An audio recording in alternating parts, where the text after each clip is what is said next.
大家好，我是西洋，今天来分享上海红烧肉的做法。上海的红烧肉讲究浓油赤酱，肥而不腻，不放任何香料，入口即化。做红烧肉最好用五花肉，五花肉又叫三层肉，肥肉和瘦肉层次分明，口感比较软嫩。五花肉要先泡水30分钟，切4、5片姜片。做红烧肉火候很见功夫，收汁很有讲究。再切点小葱，葱白和葱叶分开切，葱白切成段，葱叶切成葱花。请朋友们先帮我点个赞并订阅，非常感谢。葱花切好后放入盘中备用。锅中放少许食用油，油温5成，开中火，把五花肉先煸炒一下。做红烧肉泡水后不需要再焯水，焯水后的五花肉口感会变柴，煸出肉块中多余的油脂，煸出油脂后的五花肉才能做到肥而不腻的口感。这个步骤很重要，大概要7、8分钟时间，要有点耐心。煸到肉块表面微微焦黄，如果煸出油脂太多，可以盛出一些，下次炒菜用。加入葱段和姜片，翻炒几下，加入30克黄酒。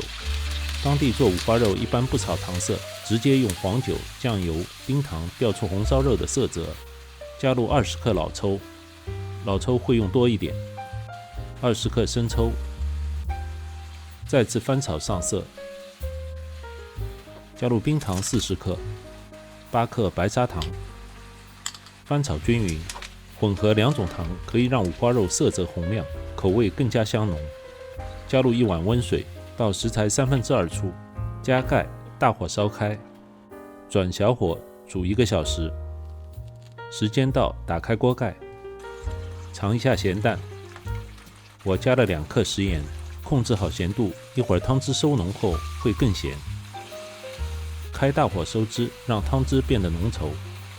这里要掌握好火候，继续翻炒，让红烧肉裹上漂亮的焦糖色。也只有形成了焦糖色，红烧肉才会散发出独特的香味。这也就是糖类和氨基酸和蛋白质形成的美拉德反应。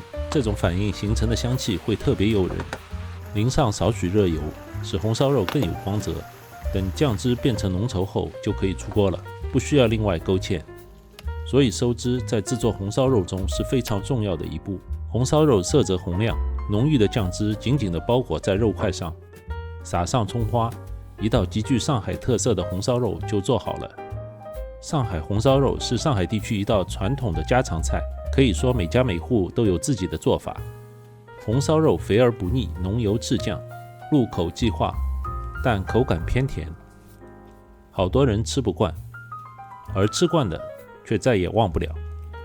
我是西洋，请别忘了订阅这个频道。谢谢您的收看，让我们下期再见。